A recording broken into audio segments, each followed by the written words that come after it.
देखिए भैया, भाई बहनों के चरणों में मेरा प्रणाम है। मेरा प्रणाम को स्वीकार कीजिए। देखिए ये किताब जो अनमिल आखर जो किताब है, इस किताब से पहले और किताब बहुत मिला है हम लोग को। 300 में 12 किताब मिल चुका है। वह किताब जो भाई बहन नहीं लिए हैं आप तो वो नहीं मिलेगा, लेकिन ये किताब मिल रहा है अनमिल आखर।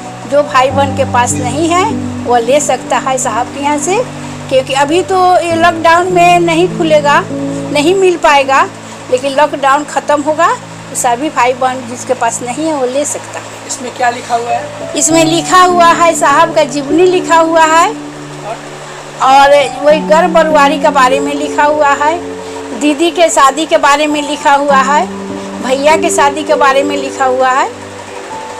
तो ये किताब अगर आपके पास रहेगा तो आप बहुत कुछ जान सकते हैं और दूसरे को बता सकते हैं। पैसा कहाँ आएगा कहाँ जाएगा, लेकिन अनमोल चीज़ है ये अनमोल चीज़। ये 350 में मिलता है। हाँ, क्या क्या लिखा हुआ पूरा बात बताइए। पूरा बात है कि साहब का जीवनी लिखा हुआ है, साहब कहाँ कहाँ बदले हुए, कैसे कैसे बदले हुए, कैसे गुरु मिले हैं, उनका अनुभूति लिखा हुआ है। दीदी का भी अनुभूति लिखा हुआ है, दीदी का भी जन्म का लिखा हुआ है, शादी का लिखा हुआ है, सब कुछ इसमें लिखा हुआ है। इसी से किताब अगर ले लेते हैं तो बहुत फायदा में रहिएगा।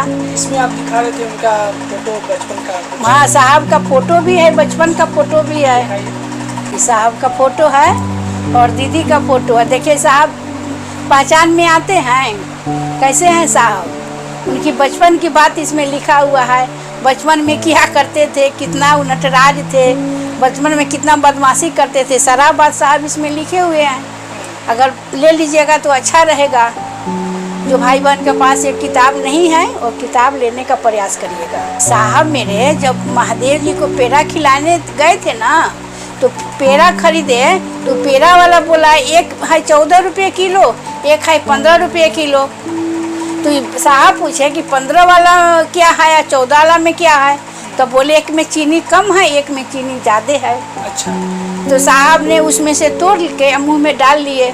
वही पेड़ा ले जा करके फिर माँ बाबा को चढ़ा दिए, मंदिर में ले गए। तो ये थी लोग पंडा लोग बहुत हंगामा किया कि झूठा पेड़ा है, फिर भी माँ भगवती उसको भोग लगा ली।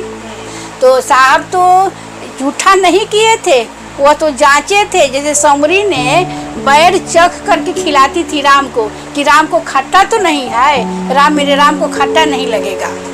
यही तरीका से साहब ने वो चीनी को चखे थे कि अगर स्वाद में अच्छा है तो मेरे माँ को अच्छा लगेगा। ये भाव से साहब पेड़ा को खरीदे थे और माँ को खिलाए थे। तो इसमें ये सब बात लिखा हुआ है।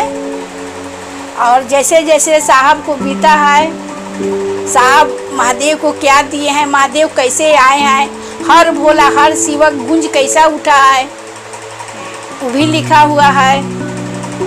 पहला चर्चा साहब ने जब सोचे कि पहला चर्चा कहीं किया जाए, तो दीदी ने पहला चर्चा बताई कि घर बरुआरी में, यानी उत्तर तरफ पड़ता है, उत्तर के तरफ घर बरुआरी है। तो दीदी ने आदेश दी कि उत्तर चलिए चर्चा करने के लिए।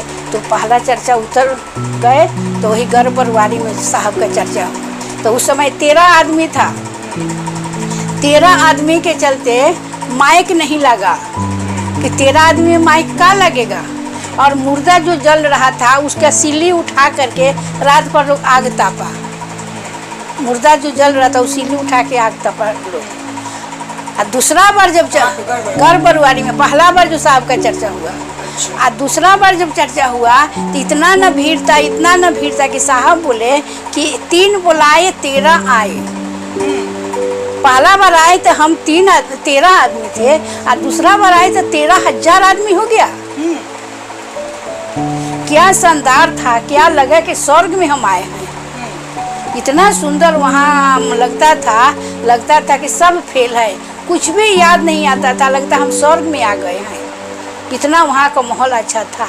ये सब भैया दीदी जब आप लोग किताब लीजिएगा तो ये सब आपको अनुभव होगा, सब आप पढ़िएगा तो आप समझिएगा कि हाँ आज वेद पुराण से अनमोल चीज़ है। रामायण गीता से भी अनमोल चीज़ है। वो ये चीज़ है कि मेरे गुरु के बारे में लिखा हुआ है। इसको जब लीजिएगा, इसका पूजा कीजिएगा, इसको अस्थि रखिएगा, इसको सहित कर रखिएगा पेटी बाकस में कि कुछ लगे नहीं, खराब ना हो। कि आपका कई पुस्त देख लेगा ये किताब, जानेगा कि हाँ ये किताब क्या था, पढ़ेगा तब उसको पता चलेगा। ये अनमोल चीज़ है। सभी भाई बहनों के चरणों में मेरा प्रणाम है। अपनी वाणी यहीं विराम देती हूँ। मेरी वाणी को स्वीकार कीजिए और गुरु से दया मांगते रहिए। प्रणाम से भाई।